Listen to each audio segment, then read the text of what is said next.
संसार में आपको ऐसे कई लोग मिलेंगे जो आपको बताएंगे कि क्या करना है, किंतु उससे भी अधिक महत्वपूर्ण बात यह है कि क्या नहीं करना।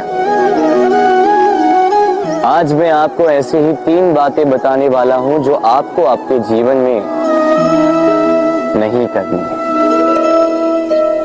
पहली बात, आनंद में कभी वचन मत दो।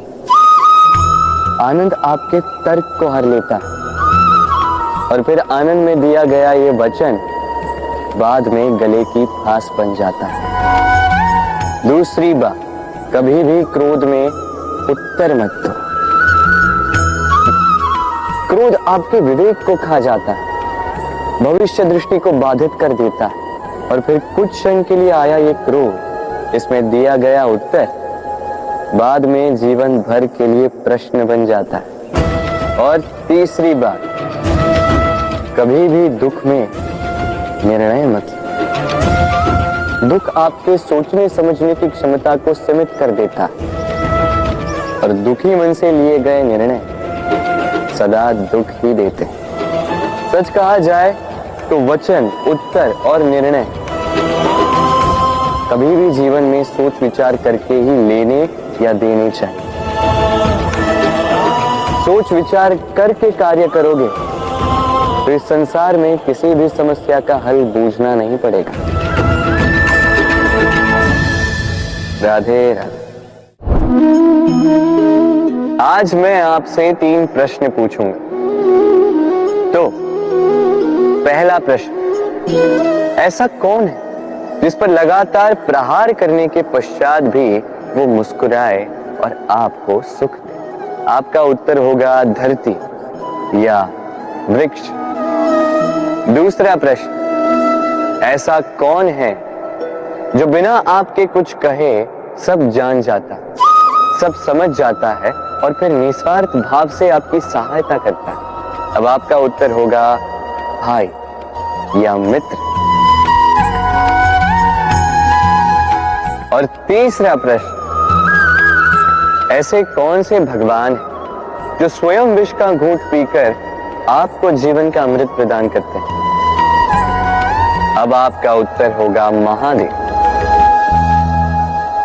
यदि आपके उत्तर ये हैं, तो आपके उत्तर गलत है। इन सारे प्रश्नों का एक ही सही उत्तर है और वो है मां। स्तनपान करते समय आपने उन्हें कितनी लात मारी, किंतु फिर भी मुस्कुरा के वो आपको आशीष देती रही। आपके बिना कुछ कहे वो सब जान जाती है और इस जीवन की कठिन परिस्थितियों के विष का घुट पीकर आपको सुख का अमृत देती है। इस जीवन में आप कुछ भी कर लीजिए, अपनी मां का ऋण कभी चुका नहीं पाए। यदि कुछ कर सकते हैं तो जीवन के आनंद में, उद्भव में और धन्यवाद में अपनी मां को स्मरण रखें और मेरे साथ प्रेम से कहें राधे। सबसे अच्छा युद्ध वो जो कभी लड़ा ही न जाए,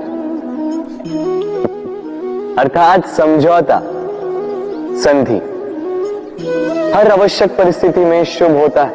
अपने से शक्तिशाली से समझौता करने वाला विद्वान, अपने बराबरी वालों से समझौता करने वाला गुणवान और अपने से दुर्बल से हाथ मिलाने वाला दयावान। एक युद्ध आपको कई सारे शत्रु दे सकता है, किंतु एक समझौता आपको एक मित्र दे सकता है। इसलिए मुट्ठी तभी थामिए जब युद्ध को टालना असंभव हो जाए, अन्यथा हाथ बढ़ाकर मिलाइए, क्योंकि मिलने में सुख है, जलने में नहीं।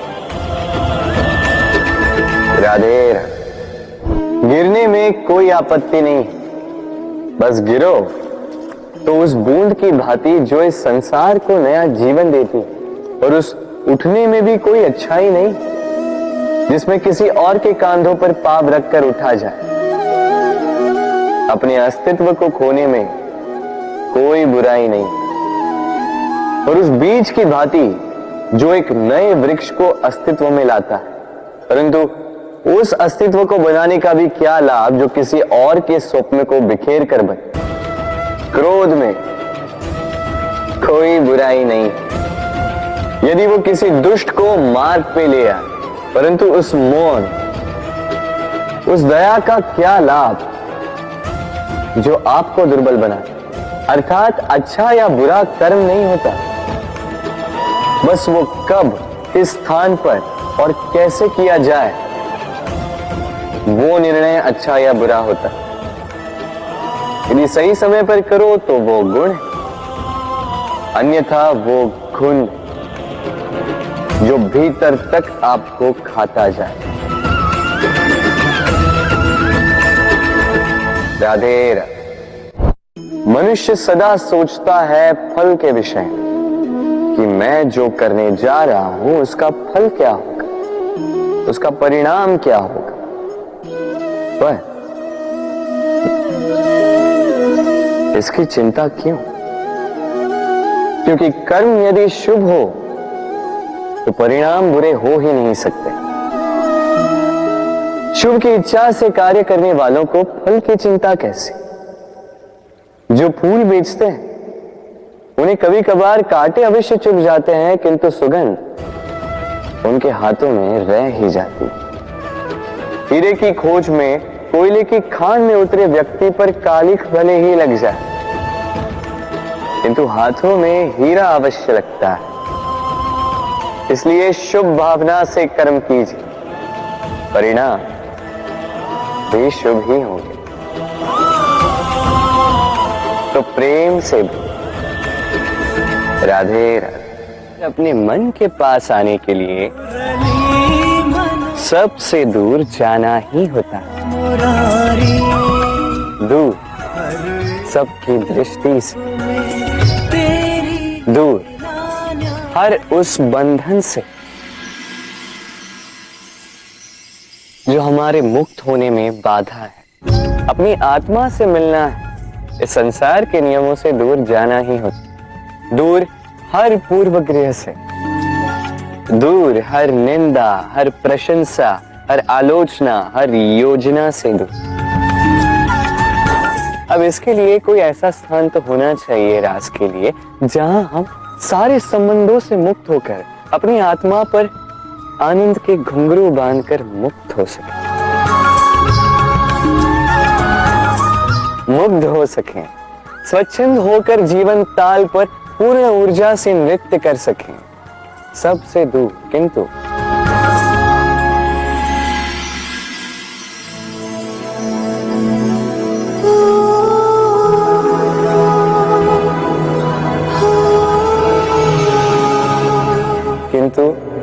एक साथ, एक दूसरे के साथ।